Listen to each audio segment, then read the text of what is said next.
35岁在新加坡买特斯拉是什么体验？今天我们请到了一位年轻有为的本地帅哥，来讲一讲他的驾驶体验、生活方式，以及他为什么会跳槽到一家 startup。据说他买车的首付是靠投资赚来的，这是真的吗？ What are so many brands buy Tesla? Firstly, I'm a tech guy, right? So I believe in technology more than anything else, and I believe it will enhance my life so that in future I don't need to drive anymore. It just drives me. So that's why Tesla, and I think not many other brands have as advanced data as Tesla, and they manufacture. So Tesla manufactures the car wholesale, right? From I can't even say what, from batteries to everything else. So when everything is manufactured by them, they have complete quality control and everything. So I would trust the car more than something other cars that are made from different parts. I don't have an after sales service. I don't even have any service. Why did you choose the EV rather than a petrol car? Is it for saving cost or? Not exactly for saving costs. Okay, maybe I'll put it, I don't like petrol. The sound it makes, I don't like the maintenance it has. And if I think about environment, I don't know how much Tesla benefits the environment, but there's a definite cost for using petrol on the environment. So if EV, you get rid of all of this. And I think the biggest benefit for me is I don't even need to spend time in petrol area to charge anymore. Right? My HDB area has a charging lot. I just charge overnight and drive the next day. The price has skyrocketed for the past few years. How do you see the COE price in Singapore?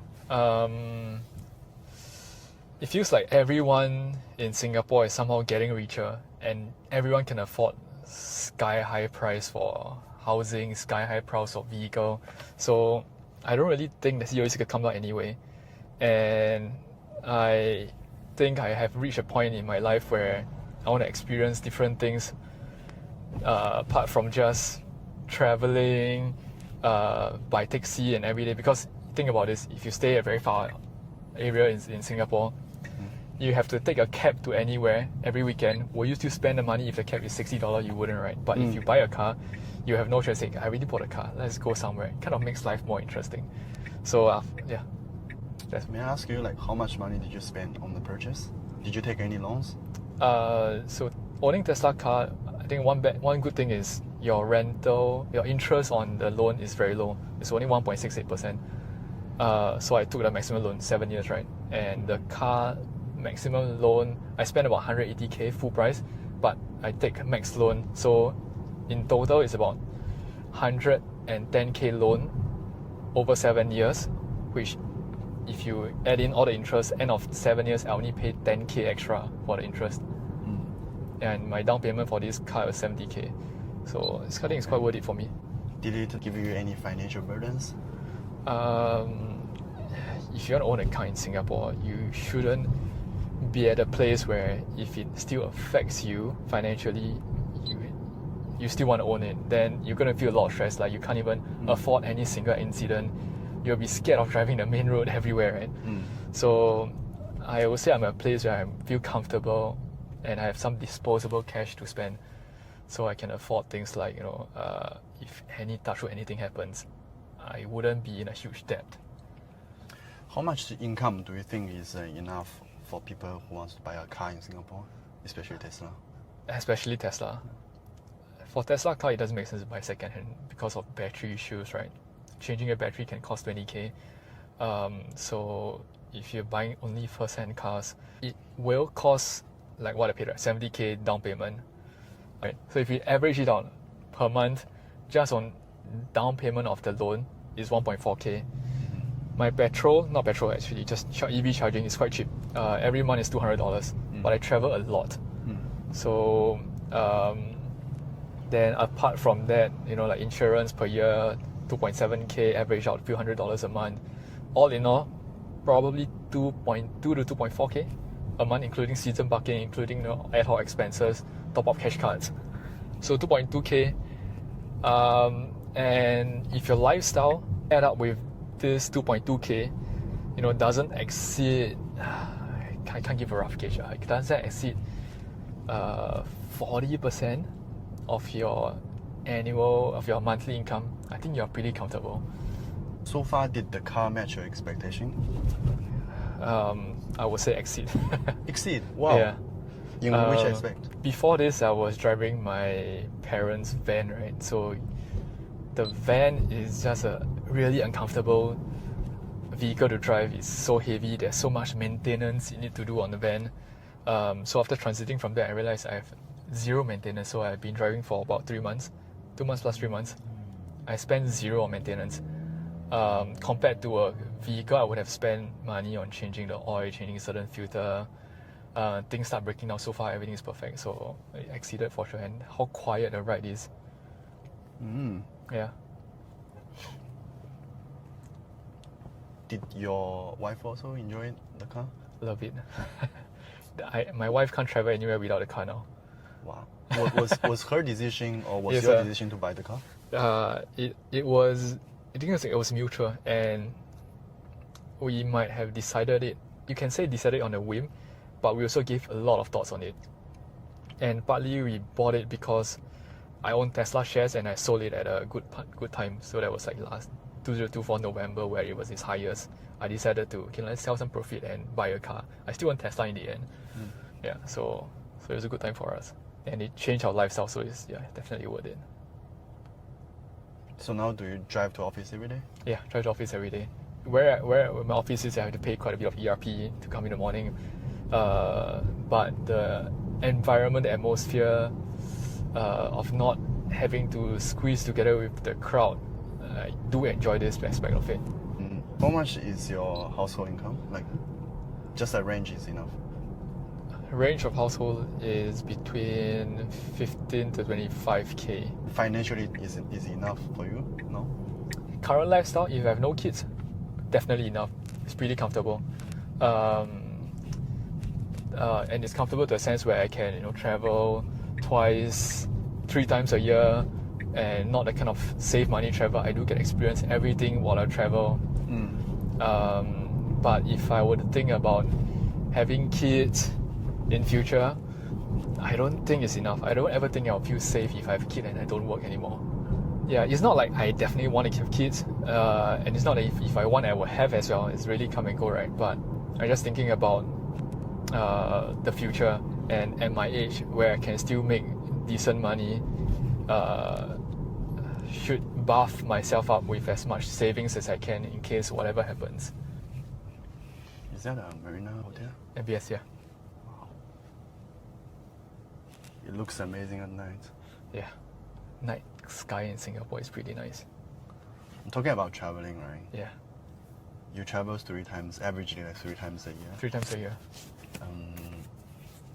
How much money you spend on traveling? Average maybe, depends on what country, right? So if it's Japan, I go there for 2 weeks, I can expect to spend about 5k plus to 7k per person. Yeah, so that includes flight ticket, hotels, any travel related expenses. Do you have other hobbies that cost you money? Car is definitely one of them now. Other hobbies being in Singapore, not much things to do. Every hobby is going to cost you money. So I do go for rentals of water sports. What else? What else is nice to do in Singapore? Cafe hopping. Okay. Food related, right? Okay. Do you mind share what do you do for a living? What's your job? I'm a software engineer, 35 years old, so kind of like mid-career, and working in a finance company. Was that a right choice? Since young, I know I'm going to be a software engineer. I just like everything IT related.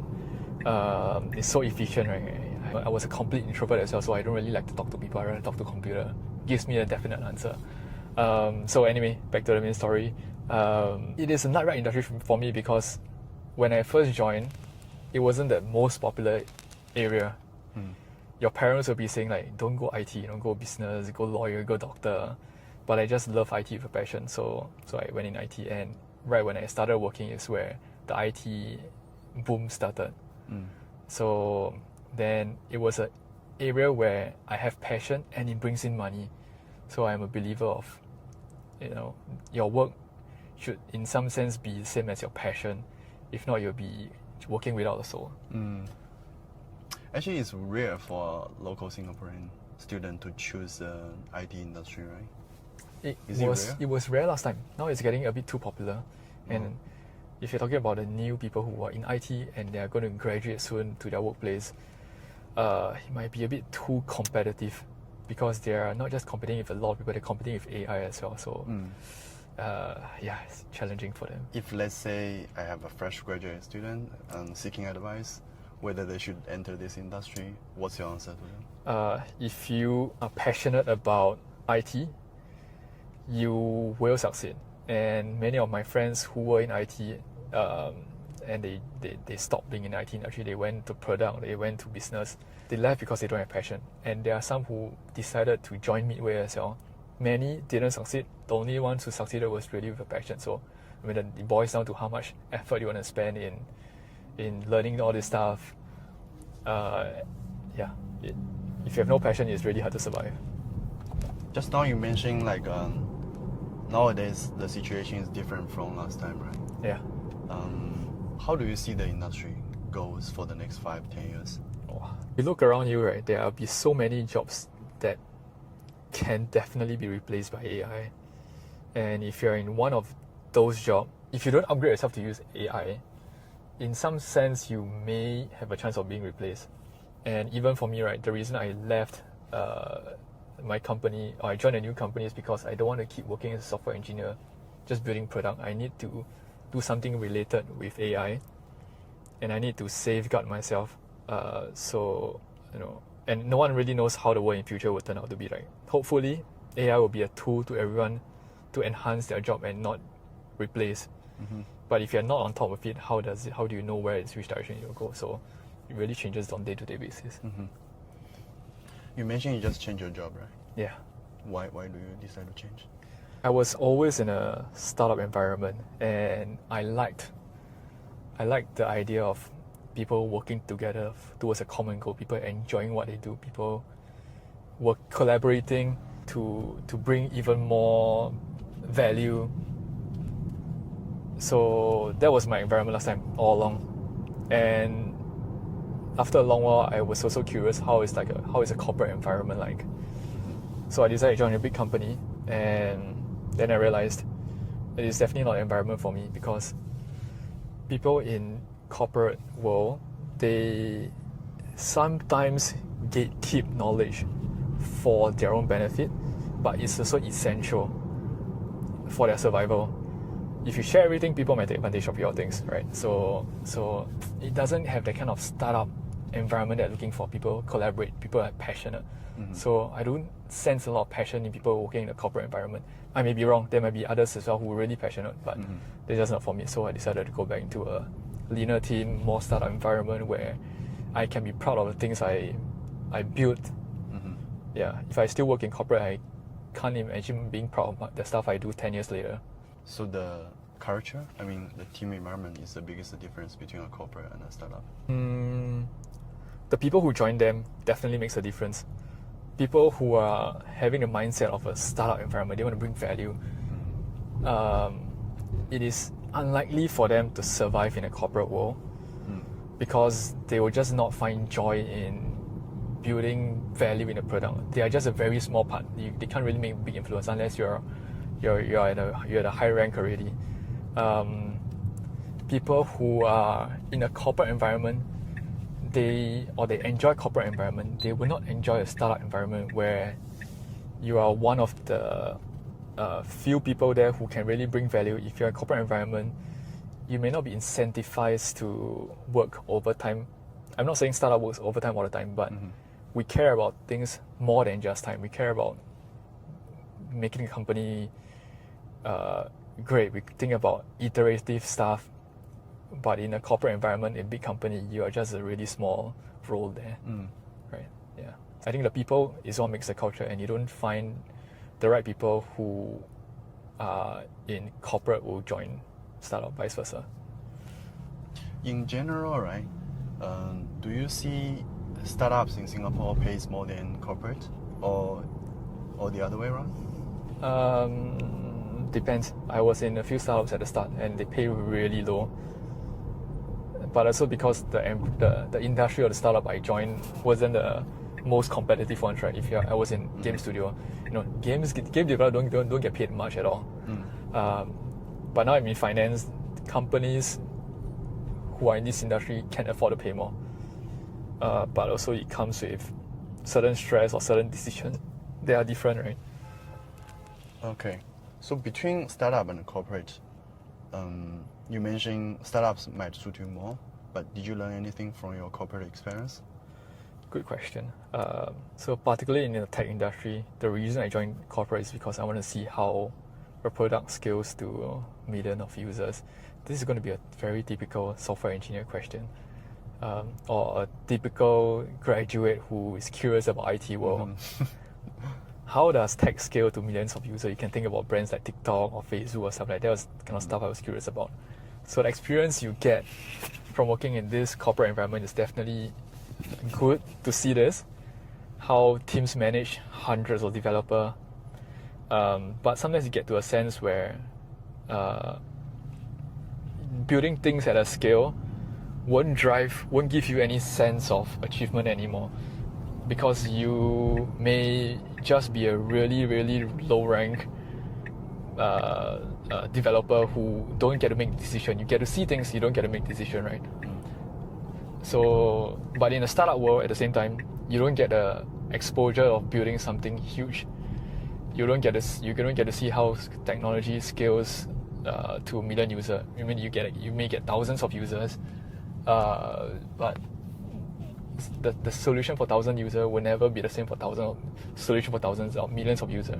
So yeah, but after entering the corporate environment, things I learned there, I don't think that is my cup of tea.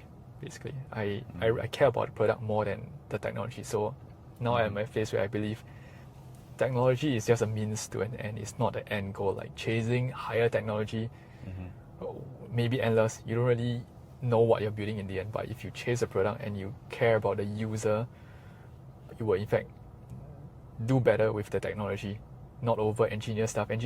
Over-engineering stuff just leads to slower development, in fact. So can I say it in this way? Like for those people who want to focus more on the results, the products, they should go to startups. Yeah, For correct. those who want to climb a career ladder, they should go to corporate. Yeah. Okay. Right, that's a good summary. More personal stuff. As a local Singapore grow up, how do you see your country? Too safe. Too stable. In Isn't that a Singapore, Buddhist thing? the moment you're born, your life is decided. Maybe now there's more variations. And last time it's like, be a good student, get good results, work for a good company, even the whole life goal, like find a suitable partner when you're in uni. After that, get a BTO as early as possible. You play the Singapore game, the whole path is just made up for you. And that kind of trains or created a wrong mindset for everyone, where the narrative of your story becomes just one dimension, right? You won't get to think out of the box, and you shouldn't, because if you think out of the box, you may be punished. If you choose a different path, your parents will judge you, your friends, not your friends will judge you, but they might not understand what you're doing.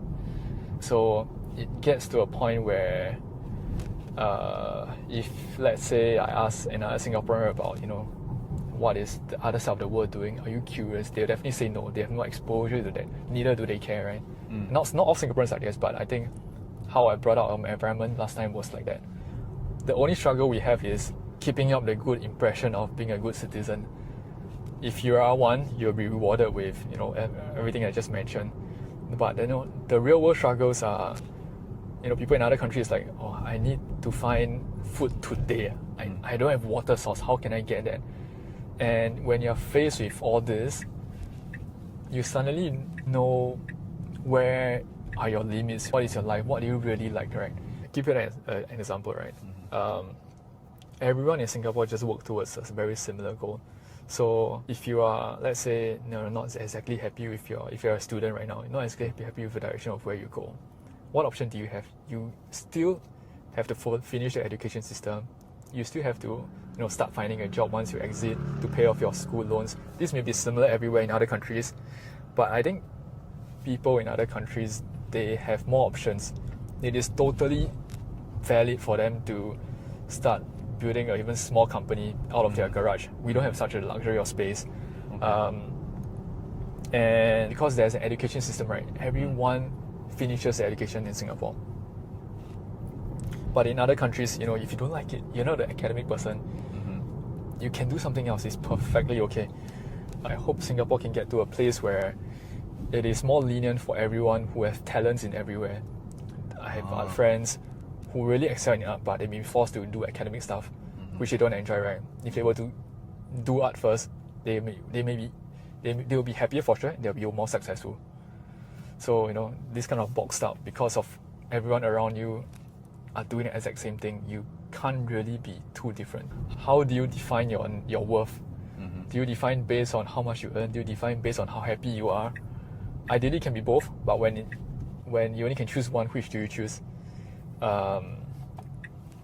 And I'm still someone who believes that if you do what you like, one day people will know your worth, people will support you, and you will get to places where you can persevere much more than just doing for money. You will never get far enough. So if you persevere doing what you like, you're just going to create a new area where no one can be like you. You are the one that provides more value than everyone else. How happy are you right now? That's like a range of answers. How do I give you this in one answer? Compared to my younger days, right, I'm 35, right? Compared to my younger days, let's say 10 years back, 25, I am so much more happy than that. I have the option to do anything I want. I'm not limited by many things. Financially stable. So, but then in life, how will you ever be at a 10-10 happiness? Because you only know happiness if you experience unhappiness, right? If not, your life is just stable. So I don't want to be at 10-10 happiness all the time. I do want to experience downsides, upsides. If you are always 10-10 happiness, time will just fly by and you don't really remember things. So 8-10 happiness goes up and down. That is where my life is, and I think I like it this way. But I think my future self will want to have a bigger project in mind. So like having kids is definitely one big project where I can commit to for the rest of my life, right? And that might provide an anchor to many other decisions in life. Because I can say like, if I have a kid, I won't do this for the kid, I'll do that for the kid. But now that I don't have a kid, not exactly. It's like endless chasing of different experience. I haven't experienced the world, right? So getting to know the world from different lens, not just a backpacker lens, but really every aspect of whatever the world has to offer. Do you do investment? Yeah, quite a bit. What kind of investment? Crypto? Everyone is part of crypto trading now, even if you own S&P 500, right? Since MSTR is going 500. So a portion of my portfolio is in crypto, just mainly Bitcoin. The rest is other US equity stocks. So far, have you made a lot of money from it? Enough for the down payment for Tesla, and enough to cover our one trip every year. Yeah. So far, the biggest return comes from crypto or US stocks or something else? Since I don't own a huge portion in crypto, most returns currently come from stocks, but crypto definitely. Okay. If let's say I give you a pile of cash, where you put the money? Okay, so questions. Are you looking forward to returns every year? Are you looking forward to return after 10 years? Are you looking forward to what do you look forward to? If I'm looking for stable return every year. Stable return every year, then there's like high performing, actively managed ETF like QQQI.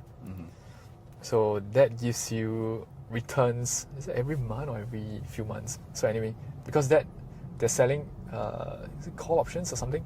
So it's actively managed and you get returns every month. Plus it tracks QQQ to a certain extent.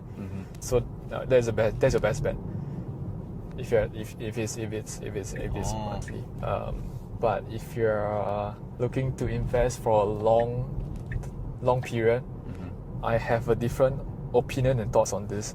You should invest in industries which are extremely risky, and they are at this point of time still cheap. That's only when you make multiple folds on investment. But if you invest in Nvidia, not all top stocks, you're gonna make money, but you won't make life-changing money. But for yourself, do you do those like high-risky actions? Bit of everything, right? So a portion of it is definitely safer stocks. Bit of bonds as well, but I will set aside maybe 5 to 10% to buy riskier stocks. Do you actively trade? I will rebalance about once every 2 to 3 months. So I mean, like Not that frequent. It's not that frequent, yeah. Okay. But actively trading, I've done it before, and number one, it's too stressful. Number two, sometimes you miss the big actions. So yeah, sometimes letting it roll on its own is a better thing to do. For a newbie who wants to learn investment, what kind of strategy do you recommend for this person? Buy a company which you completely believe in and you are using. Good example, Apple stocks. They're not going to go anywhere. Everyone is using them. So own a bit of shares on it and add on to it when you can, right? So of course it's not all your savings, but some of it. So what happens is this will compound to more cash in future. It will definitely be more than bank returns. So it's a good place to start. Once you have a solid base, a solid capital, you can then use this capital to invest in something else different, diversify your portfolio into more areas, but stick to companies you're comfortable with. So only invest in the company you're familiar with. As a start, yeah. Since as a start, when you invest, you're going to have a lot of emotional attachments to them, right? So if you invest in very risky stocks, before they get a chance to do very well, they will encounter down peaks and troughs. You're going to sell at the lowest point, so you're not going to see the big returns, right? But if you invest in companies you believe in, chances are they're already well doing. They won't move too much, and you can hold on to them for a longer time in order to see the returns come in.